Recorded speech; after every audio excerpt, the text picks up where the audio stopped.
السلام علیکم ویوز، میرا نام عطاء الرحمن اور آپ دیکھ رہے ہیں عطاء بخاری یوٹیوب چینل۔ قرآن کریم کی مسلسل ایکسپوزیشن کے سلسلہ میں آج ہم سورہ الانعام آیت نمبر 156 کی ایکسپوزیشن کریں گے۔ لاسٹ آیت میں بات یہ ہوئی قرآن سے متعلق، اس میں یہ کہا گیا کہ یہ جو کتاب ہے قرآن، اسے ہم نے ہی نازل کیا ہے اور یہ بابرکت کتاب ہے، برکت والی کتاب ہے۔ کتاب مبارکن، برکت والی کتاب ہے، لہٰذا تم صرف اسی کی پیروی کرو، کسی اور مذہبی کتاب کی پیروی نہ کرو، اور اس کے ساتھ اللہ کی نافرمانی سے بچتے رہو۔ یہ اس میں دوسرا حکم دیا گیا کہ ایک تو یہ ہے کہ صرف کتاب اللہ کی پیروی کرنی ہے، اور پھر اس کے ساتھ جو کرنے والی چیز ہے وہ یہ کہ ہر صورت اللہ کی نافرمانی سے بچنا ہے۔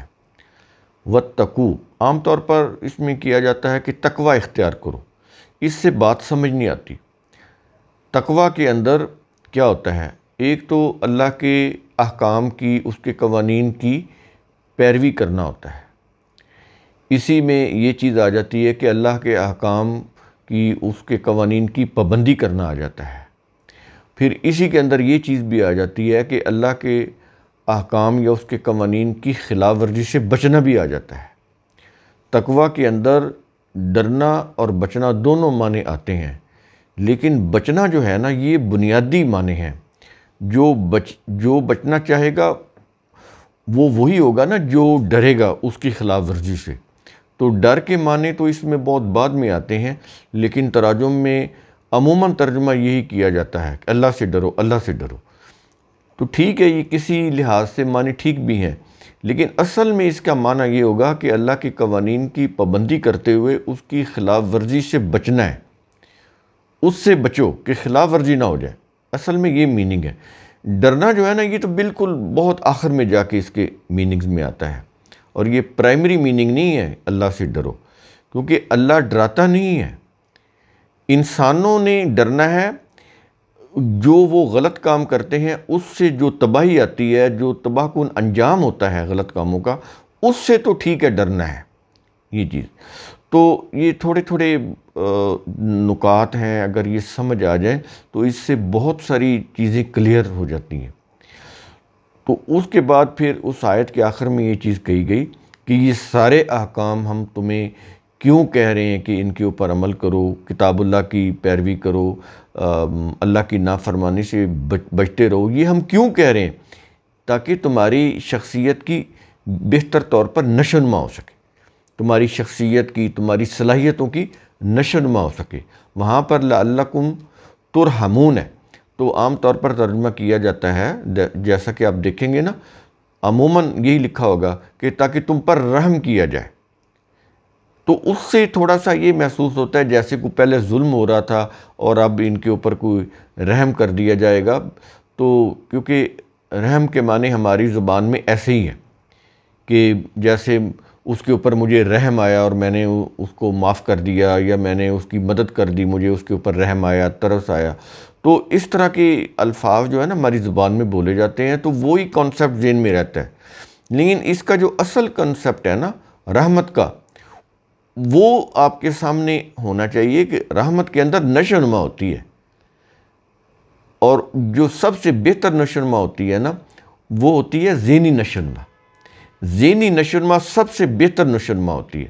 جسمانی نشو و نما بھی آتی ہے، لیکن ذہنی نشو و نما سب سے جو اس میں فوقیت ہے، جو انسانی لحاظ سے جس کی سب سے زیادہ اہمیت ہے، وہ یہ ہے کہ انسانوں کی ذہنی نشو و نما ہو۔ ایسی تعلیم، ایسا ضابطہ حیات، ایسے قوانین جن کے سمجھنے سے، جن کے اوپر عمل کرنے سے انسانوں کی ذہنی نشو و نما ہو، جن کا مطالعہ کرنے سے انسانوں کی ذہنوں کی نشو و نما ہو۔ تو قرآن وہ کتاب ہے کہ جب ہم اس کو سمجھتے ہیں، پڑھتے ہیں، تو ہمارے جو ذہن ہیں وہ بالیدگی پاتے ہیں، نشو و نما پاتے ہیں۔ اس کے بعد ہم آج کے لیکچر پر آتے ہیں، سورہ الانعام آیت نمبر 156۔ اس کے اندر کیا چیز کہی جا رہی ہے؟ الفاظ ہیں ان تقولو۔ اب اس آیت کا سلسلہ پچھلی آیت کے ساتھ جڑا ہوا ہے، ورنہ تو اگر اس کو الگ کریں گے تو یہ معنی سمجھ نہیں آئیں گے، کیونکہ قرآن کی آیات آپس میں جڑی ہوئی ہیں، آپس میں انٹر کنیکٹڈ ہیں، مربوط ہیں۔ تو یہ جو الفاظ ہیں نا کہ ان تقولو، ہم نے قرآن اس لیے بھی اتارا، یہ پیچھے ربط ہو گیا، تاکہ ایسا نہ ہو کہ تم کہو، ایسا نہ ہو کہ تم کہو۔ کیا کہو؟ آگے الفاظ ہیں، کیا یہ رہا ہے کہ انما انزل الکتاب علی طائفتین، کہ یہ کتاب تو دو گروہوں یعنی یہود و نصارہ پر نازل کی گئی تھی۔ کیا مطلب؟ کیا یہ رہا ہے کہ ہم نے یہ قرآن اس لیے بھی نازل کیا تاکہ ایسا نہ ہو کہ تم یہ کہو کہ یہ کتاب تو دو گروہوں یعنی یہود و نصارہ پر نازل کی گئی تھی، یہ تو ہمارے لیے نازل نہیں کی گئی۔ اب دیکھیں قرآن کس طرح سے چیزوں کو سامنے لاتا ہے، ان کی جو بھی بہانے بازیاں ہو سکتی تھیں، کٹ حجتیاں ہو سکتی تھیں، ان کو پیش نظر رکھتے ہوئے ان کی باتوں کا جواب بھی دیتا ہے۔ آج یہ جواب ہمیں بھی دیا جا رہا ہے، کیونکہ ہم بھی بہت ساری کٹ حجتیاں کرتے ہیں تاکہ ہم کسی طرح سے قرآن کی تعلیمات سے خود کو بچا سکیں، علیحدہ کر سکیں، اپنے اپنے مسالک اور اپنے اپنے مذاہب کے اوپر گامزن رہیں۔ تو اس کے لیے پھر ہم اس طرح کی باتیں بھی کرتے ہیں۔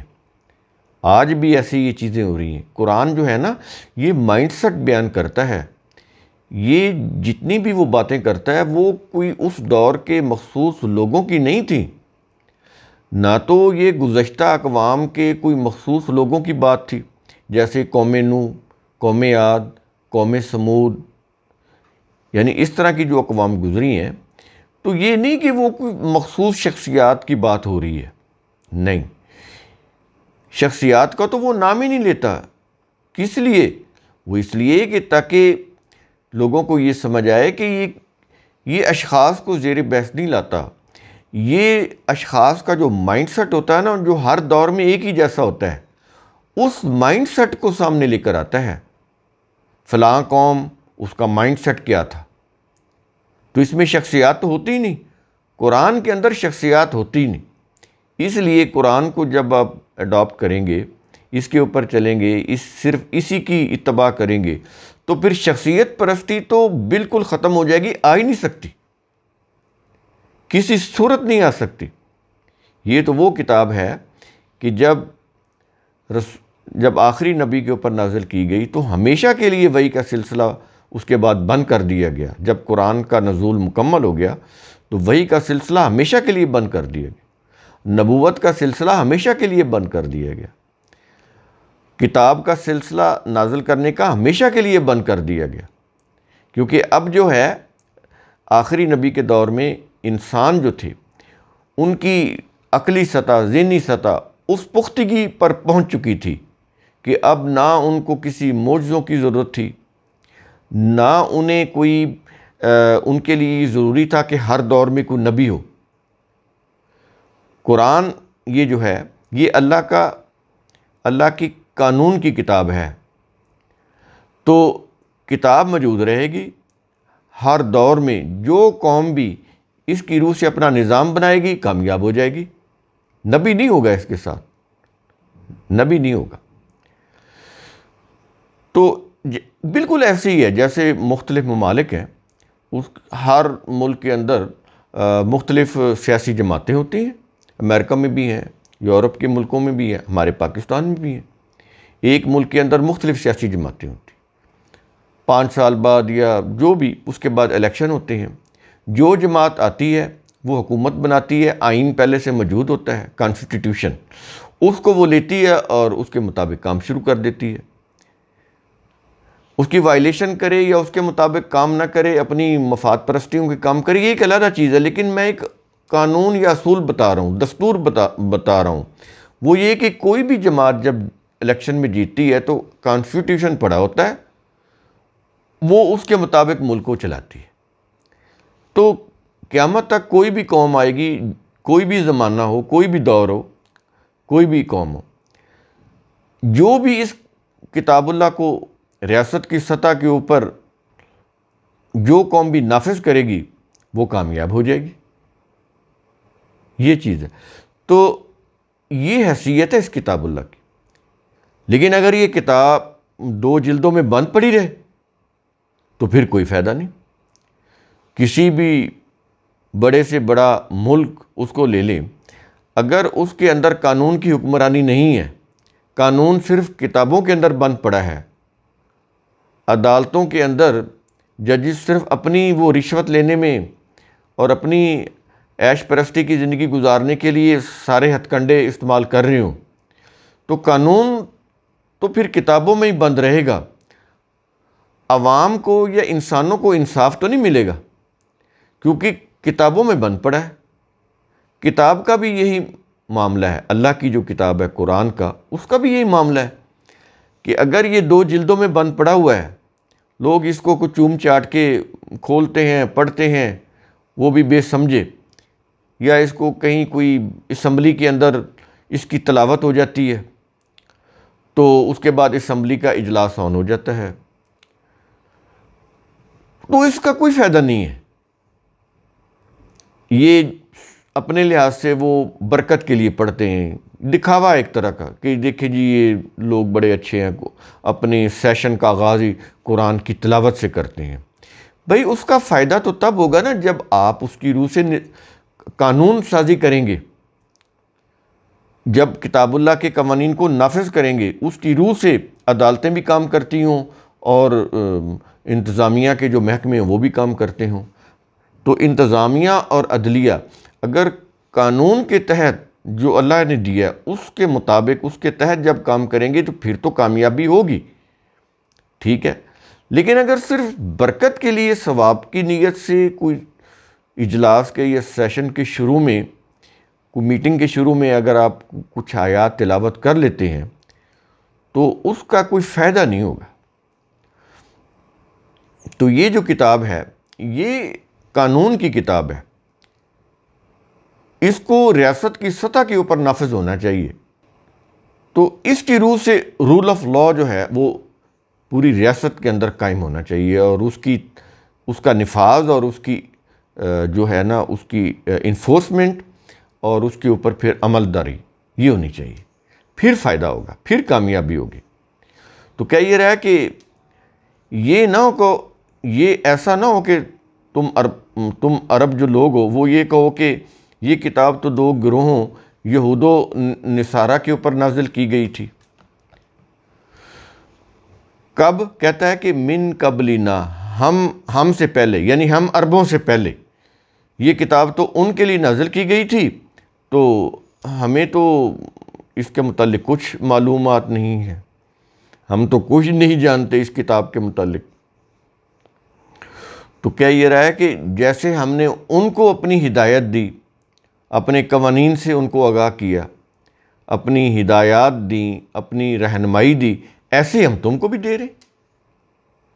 وہ تم سے پہلے گزرے تھے تو ان کو پہلے ہم نے دی، اب تم ہو ہم تمہیں دے رہے، اب تمہاری باری. اللہ تعالیٰ نے کسی بھی قوم ہے جو دنیا میں، اس کو اپنی رہنمائی سے محروم نہیں کیا. ہاں کوئی قوم خود اپنے آپ کو اللہ کی رہنمائی سے محروم کر لے تو یہ اور بات ہے، لیکن اللہ نے تو نہیں محروم کیا. وہ تو یہ کہتا ہے کہ ہم کسی قوم کو اس وقت تک عذاب بھی نہیں دیتے جب تک ہم ان کو اپنے قوانین سے روشناس نہ کرا لیں، جب تک ہم اپنے قوانین کی آگاہی نہ دے دیں اس وقت تک ہم اس قوم کو عذاب بھی نہیں دیتے. یہ اللہ کا قانون ہے، اس کی سنت ہے، یہ ہے اللہ کی سنت. سمجھ آ رہی ہے اللہ کی سنت کیا ہوتی ہے؟ یہ کہ جب تک وہ کسی قوم کو اپنی ہدایات سے، اپنی رہنمائی سے آگاہ نہ کر دے، روشناس نہ کرا دے، اس وقت تک وہ اس قوم کو عذاب بھی نہیں دیتا. تو اس لیے کہا جا رہا ہے کہ عربوں کو مخاطب کر کے کہ تم یہ اب دلیل نہیں دے سکتے کہ ہم عربوں سے پہلے یہ جو رہنمائی ہے وہ تو صرف یہودیوں کو اور عیسائیوں کو دی گئی، مسیحوں کو دی گئی تو ہمیں تو علم ہی نہیں. اس لیے آیت کے آخر میں کیا یہ رہا ہے؟ وَإِن كُنَّا عَن دَرَاسَتِهِمْ لَغَافِلِينَ، بلا شبہ ہم تو ان لوگوں کے پڑھنے پڑھانے سے ہی لا علم تھے. تو کیا یہ رہا ہے کہ تم جو عرب کے لوگ ہو، اب یہ نہیں کہہ سکتے کہ تم کہو کہ ہم تو یہ جو یہود و نصارہ ہیں ان کے پڑھنے پڑھانے سے لا علم تھے، ہمیں تو پتہ ہی نہیں چلا ہدایت کیا ہے، احکام کیا ہیں، اللہ کی رہنمائی کیا ہے. تو کہتا ہے اب یہ جو تمہاری اس طرح کی کوئی بھی دلیل ہے یہ کارگر نہیں ہوگی. تمہارے پاس رہنمائی آ چکی ہے اور نبی کو ہم نے بھیج دیا ہوا ہے جو تمہیں میں سے ہے. دوسری جگہ پہ آیا ہے نا کہ ہم نے تم پر احسان کیا کہ تمہیں میں سے ایک رسول بھیج دیا جو تمہاری برادری میں سے، تمہیں میں سے ہے، کوئی باہر سے نہیں آیا. یعنی عرب کے جو لوگ تھے، قریش کے جو لوگ تھے، انہی میں سے تھے نا، مکہ میں سے رسول پیدا ہوئے نا. تو کیا یہ رہا کہ جو تمہیں میں سے تھا وہ تم پر ہماری آیات تلاوت کرتا ہے اور تمہارا تزکیہ نفس کرتا ہے اور تمہیں کتاب و حکمت کی تعلیم دیتا ہے.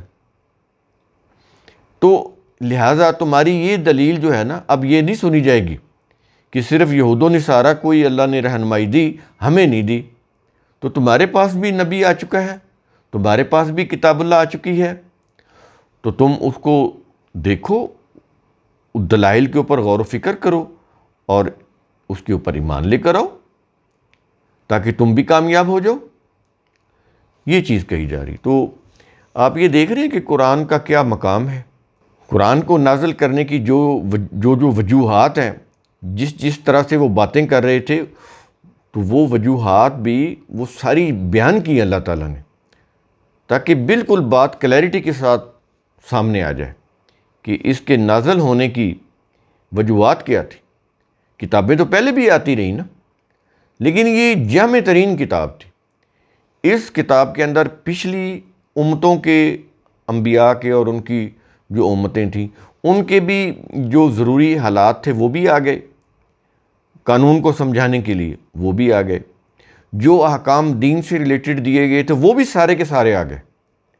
خاص طور پر جو اللہ کے احکام تھے جن میں یہودیوں نے یا عیسائیوں نے، مسیحیوں نے کمی پیشی کر دی تھی، خاص طور پر جیوز نے جو بھی اس کے اندر تبدیلیاں کی تھیں، اس کا بھی وضاحت کے ساتھ ذکر آ گیا کہ تم نے یہ تبدیلیاں کی، اصل میں تو اللہ نے یہ کہا اور تم نے آگے سے یہ باتیں بنا لیں. جیسے وہ حلت اور حرمت کے احکام ہیں، جیسے ان کو یہودیوں کو چیلنج کیا گیا کہ اللہ نے تو 4 چیزوں کے علاوہ کوئی چیز حرام قرار نہیں دی، یہ تو تمہارے احبار اور رہبان نے، علماء اور مشائخ نے حرام قرار دی ہیں، اللہ نے نہیں دی. اگر دی ہیں تو تورات سے دکھاؤ. تو وہ نہیں دکھا سکے. وہ قرآن کے اوپر اعتراض کر رہے تھے کہ دیکھیں جی یہ جو چیزیں حرام ہیں ہمارے یہود کے ہاں، یہ تو اللہ نے حرام کی ہیں، تو پھر قرآن میں یہ حلال کیسے ہو گئیں؟ تو ان کو کہا گیا کہ تورات سے ثابت کرو کہ ہم نے یہ حرام قرار دی ہیں، ہم نے تو نہیں دی، یہ تو تمہارے مذہبی پیشواؤں نے حرام قرار دی ہیں اور تم ذمے لگا رہے ہو اللہ کے. تو اللہ نے تو صرف 4 چیزیں حرام قرار دیں، اس کے علاوہ تو کوئی چیز حرام قرار دی نہیں دی.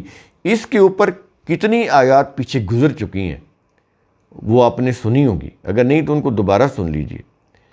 تو یہ ساری چیزیں، یہ ساری باتیں قرآن اس کو سامنے لا رہا ہے اور بتا رہا ہے کہ ہدایت کی جو کتاب ہے وہ صرف اور صرف کتاب اللہ قرآن، اس کے علاوہ کہیں کسی مذہبی کتاب کے اندر ہدایت نہیں ملے گی.